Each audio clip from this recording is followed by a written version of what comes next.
Hello and welcome to another very special presentation from Triangulum Audio Studios. The man who brought the character of Spock to life, Leonard Simon Nimoy, was born on the 26th of March, 1931, in the West End neighborhood of Boston, Massachusetts. He was of Ukrainian Jewish ancestry, and his family name actually means person who cannot speak in the Russian language.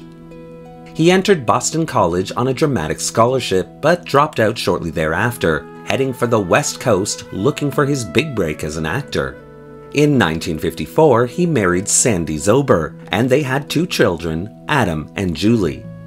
In the early 1950s, Nimoy also served as a member of the United States Army Reserve. He served for 18 months in special services at Fort McPherson in Georgia and received a discharge in 1955 at the rank of sergeant.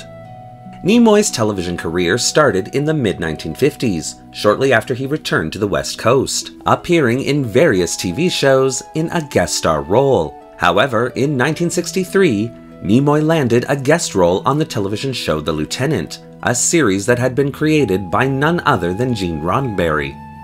At the time, Roddenberry was also developing a science fiction series, and after seeing Nimoy's acting chops along with his alien-esque angular features, Roddenberry thought that Nimoy would be perfect for a role in his show.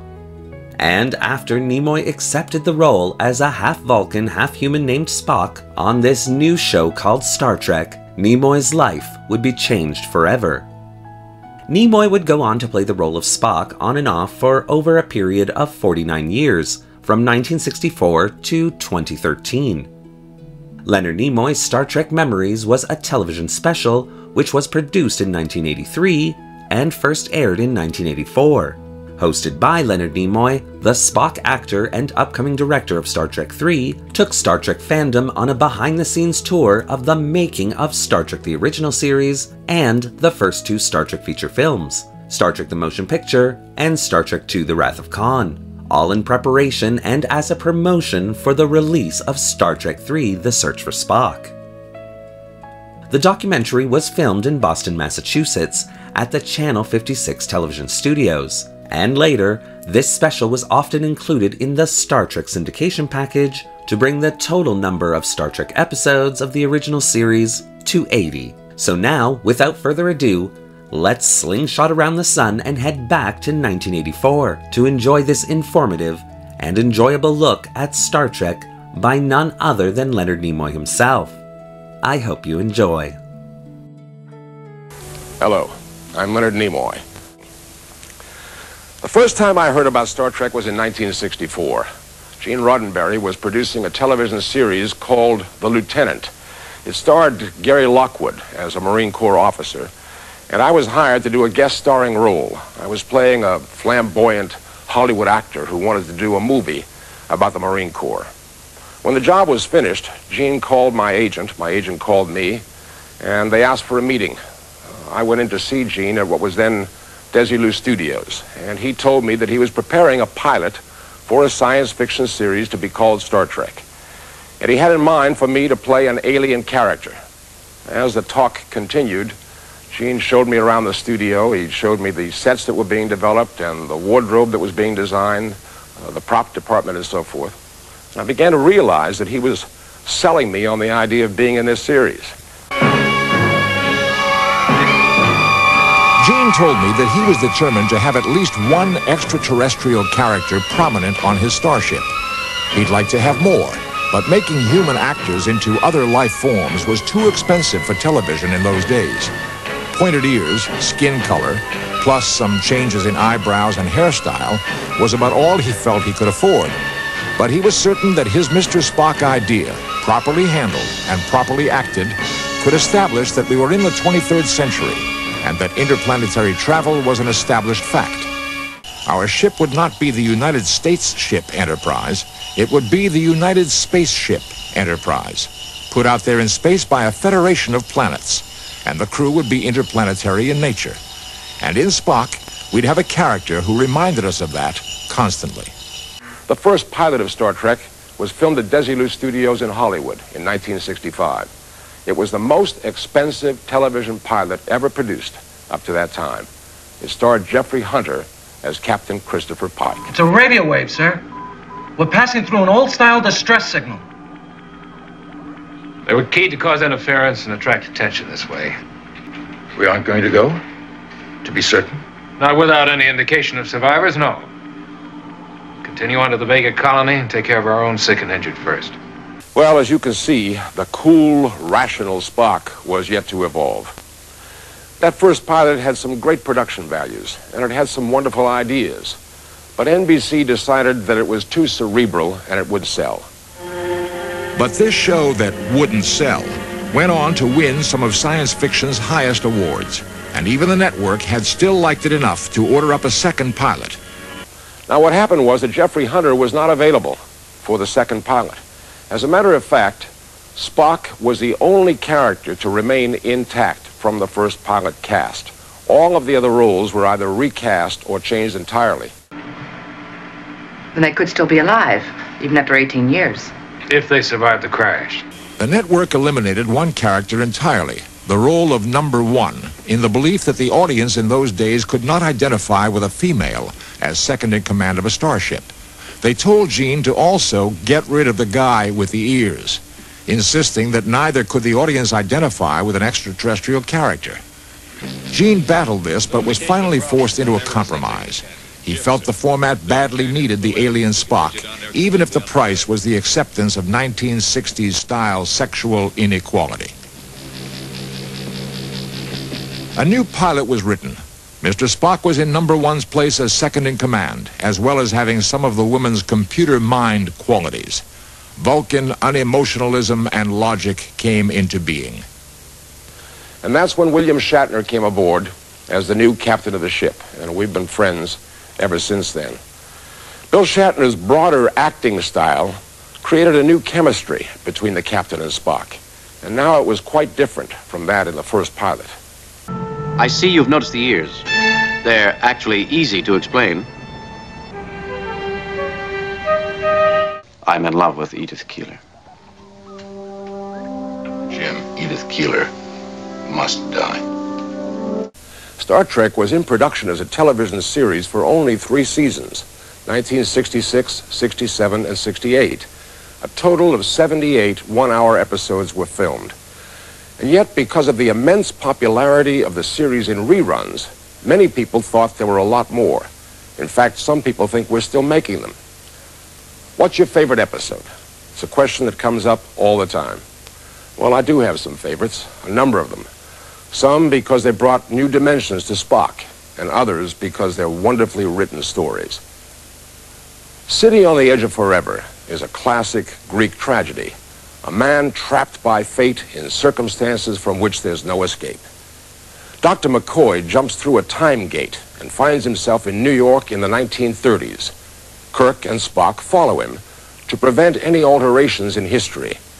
Kirk meets Edith Keeler, played by Joan Collins, and they fall in love. He learns that she's going to die, and there's nothing he can do about it. He can make no changes. The Devil in the Dark is a morality tale, something we did very well on Star Trek. The story takes place on a planet that contains a valuable mineral, and some of the miners underground searching for this mineral have been attacked by some unknown menace. The Enterprise is called in to help.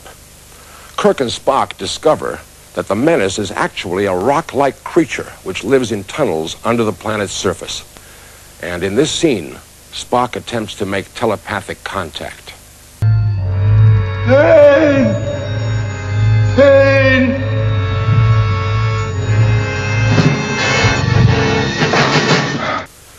And that was the first time I ever played a scene with a rock. Spock discovers that the creature is actually a mother which has been trying to protect her eggs.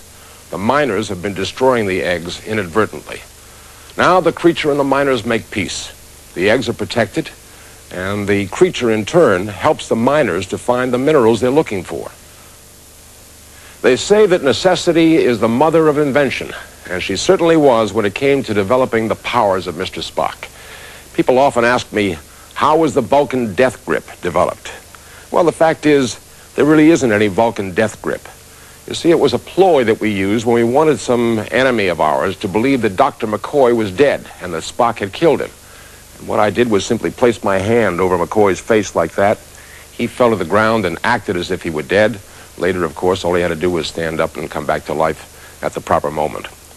But what we did develop was a little number called the Vulcan neck pinch. Now, this started the first time it was used in an episode called The Enemy Within. This was our version of the Dr. Jekyll and Mr. Hyde story. What happened was there was a malfunction in the transporter, and when Captain Kirk was being beamed aboard the ship, the transporter split him into two personalities. So we had two Kirks on board now, one evil and one good. There was a scene written where there was a confrontation between the two, and the evil Kirk was holding a phaser on the good Kirk and was going to kill him. Now, the writer had intended that Spock would sneak up behind the evil Kirk and hit him over the head with the butt of his phaser. And I was a little offended by that. I thought, this is the 23rd century, and playing a Vulcan, we should have some more sophisticated way of rendering a person unconscious. And I said that to the director. He said, what do you have in mind? And I said, well, Mr. Spock has gone to the Vulcan Institute of Technology, and he's studied the human anatomy very carefully.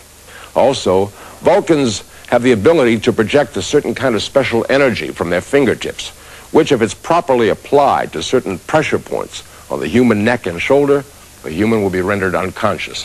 He said, let's try it. I discussed it with Bill Shatner, and he knew exactly what I had in mind. And when I came up behind Bill and I put my hand on his neck and shoulder, he really sold it. It was his reaction that makes you believe that it really works. So in this scene, watch Bill.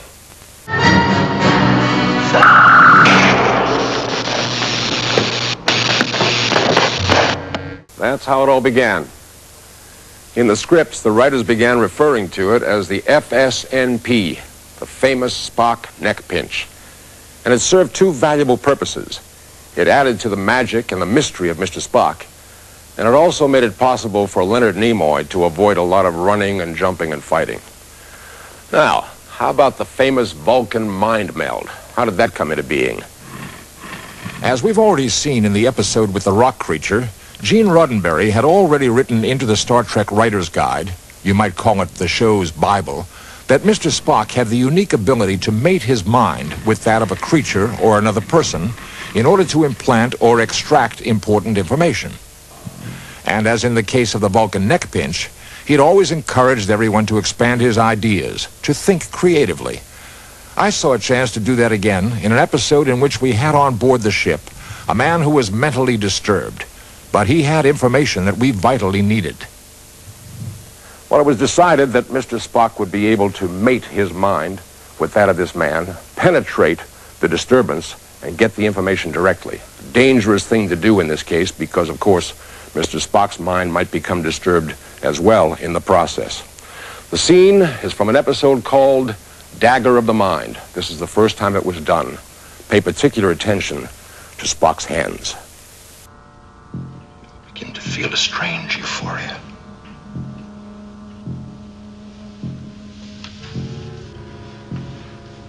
Dr. Adams, the neural neutralizer.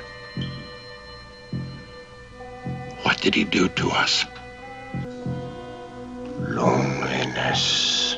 So lonely to be sitting there empty. Spock's hands became increasingly important as the character developed. In fact, in an episode called The Enterprise Incident, there was a love scene between Spock and a female Romulan, and the entire physical contact was simply a stroking of each other's fingertips. Now, what about this? The famous Vulcan hand salute. How did that start? We were doing an episode called Amok Time. Spock had to get back to his home planet of Vulcan because as a child he'd been betrothed in marriage, and now it was time to fulfill that commitment. We arrived on the planet, the three key figures, Captain Kirk, Mr. Spock, and Dr. McCoy, and we were greeted by a procession coming out from the city. When the procession arrived, we discovered that Vulcan is a matriarchy. The head of the planet is being brought out, carried in a sedan chair by some bearers. The character was named T'Pau, played by Celia Lofsky, wonderful actress. And she was to be seated, and I was to approach her, and we were to say some nice things to each other. And I thought, here's a special opportunity to create something special in the way of a Vulcan greeting, some kind of a signal that they have between each other. And I said to the director, humans shake hands when they meet and military people salute each other. He asked me what I had in mind. I was raised in an Orthodox Jewish family, and during the high holidays, I'd go to temple with my parents.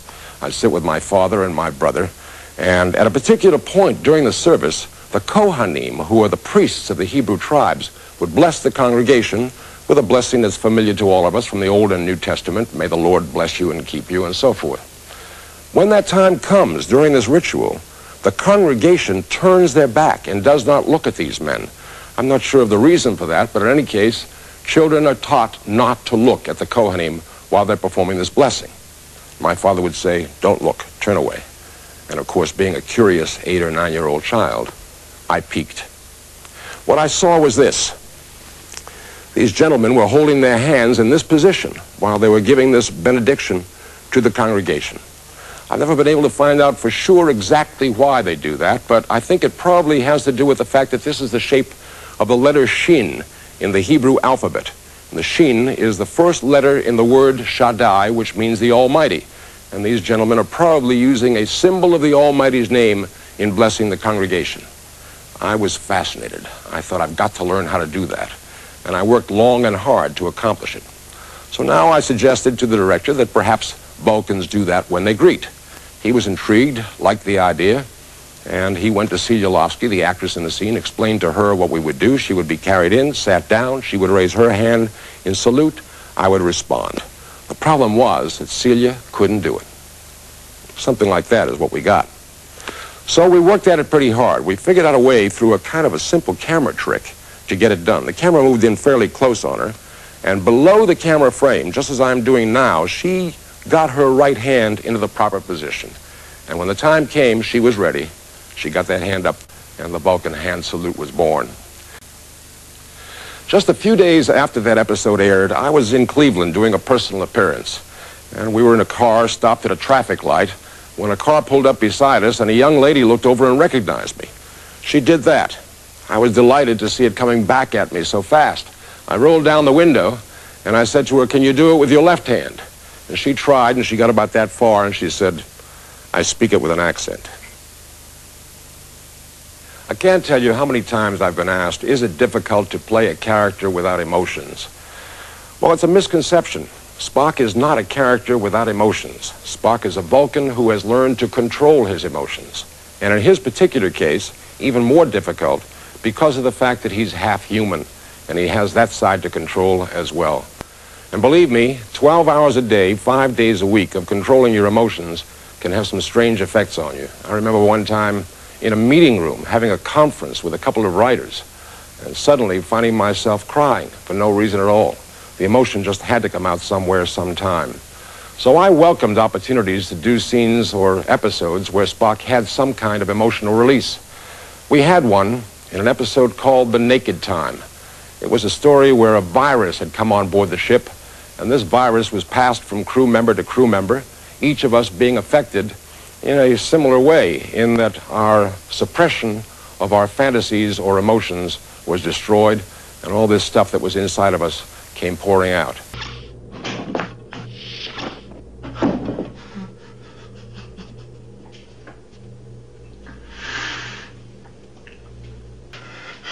My duty is to...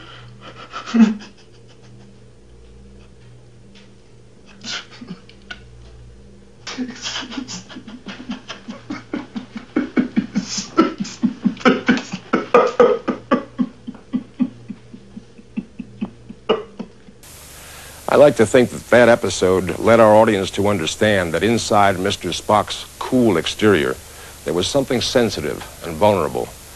It might be a coincidence, but within a few days after that episode went on the air, my fan mail jumped from dozens of pieces per week to thousands. Dorothy Fontana was one of our regular, recurring writers on Star Trek. She wrote some wonderful stories for us, and she approached me one day and suggested that we do a love story for Mr. Spock, and I thought, that's going to be a mistake. And I pointed out to her that if we went too far with these stories where Mr. Spock expressed emotion, we could never again deny the fact that he had them. We couldn't play that he was cool and in control. She said that she had an idea that she hoped would work. She wrote a very lovely story called This Side of Paradise, and the lady in the story is a character named Layla, played by Jill Ireland. Now you belong to all of us, and we to you. There's no need to hide your inner face any longer. Star Trek was my first full-time series as an actor, and it was hard work. It was 5 days a week, 60 hours a week, 12 hours a day. But it was very rewarding. There was a tremendous sense of family, a connection with the cast and the crew. We all enjoyed each other, enjoyed working together. And when it was over, there was a sense of loss. We were canceled after 3 seasons, and the show went into syndication. We were never a tremendous success on network, but now in syndication, the show started to build an enormous new audience. And about 3 or 4 years after we'd been canceled by the network, pressure started to build for more new Star Trek. Television shows, movies, whatever. Around 1978, about 10 years after we'd finished making the original series, Paramount reassembled the cast, and we made Star Trek: The Motion Picture. It was a very finely crafted film, and it did well. But from the actor's point of view, frankly, it was frustrating. We didn't feel that we were getting to play the characters that we enjoyed playing in the way that we knew how to play them. And it was frustrating for Gene Roddenberry, too. It wasn't the story or script he had wanted, and the gaps seemed filled with too much emphasis on special effects. But the film did very well, and Paramount decided they'd like to try again. They and Roddenberry agreed to bring in a new producer, a man named Harve Bennett, to see if he could bring back together the original elements that gave us the fun, the excitement, and the chemistry between the cast, while keeping the special effects in their proper perspective. Harve Bennett did 2 very bright things. The first thing he did was to screen for himself all 78 episodes of Star Trek. And when he found Space Seed, the episode with Ricardo Montalban, he decided that this was a wonderful platform for a sequel. Terrific idea, and it involved a terrific actor. Here's Ricardo Montalban as Khan, first as we saw him in 1967, and then coming after us for revenge in 1982. English. I thought I dreamed hearing it. Where am I? I'd like some historical information about your ship, its purpose, and... And why do you wear your hair in such an uncomplimentary fashion? There. Soft. Natural. We offer the world order. I'll chase him round the moons of Nibia and round the Antares maelstrom and round perdition's flames before I give him up. Buried alive. Buried alive.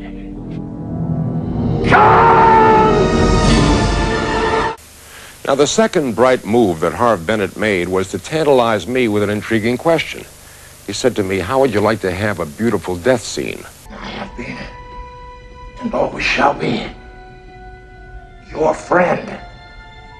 I thank you for listening to my stories and watching some of my favorite moments from Star Trek. Live long and prosper. There's always something magical about the actors behind our favorite Star Trek characters, opening up and giving us their candid look and opinions on the show. Leonard Nimoy's acting career would of course end up being defined by Spock, with pop culture eating him up in that role. And although after the original series had ended, for a time he resented the fact that he was so closely identified as Spock, and that this identification had had a negative impact on his acting gigs and opportunities, later in life, Leonard Nimoy would celebrate his inner Spock, embracing the character and enjoying the association. Leonard Nimoy passed away on February 27, 2015, of chronic obstructive pulmonary disease. He was 83 years old. And although his death is still felt deeply by fandom, his memory and his legacy have been secured by every single moment he spent on screen as Spock, and all the contributions and hearts of fandom he touched by simply being Leonard. Well, thank you for watching today's very special presentation. What did you think of Leonard Nimoy's Star Trek Memories? Do you remember watching this as a kid or in your youth? And how did it affect you? Well, leave your comments in the section below, and don't forget to like the video and subscribe to the channel, hitting that little bell icon so you won't miss a single video we release. Want to help the channel continue to pluck these little treasures out of the past for you all to enjoy? Then consider becoming a channel member subscriber or a channel patron. Both a major help that allows this channel to purchase resources and 3D models to keep it going. The link to both memberships is in the description below. Thanks again for watching. Live long and prosper.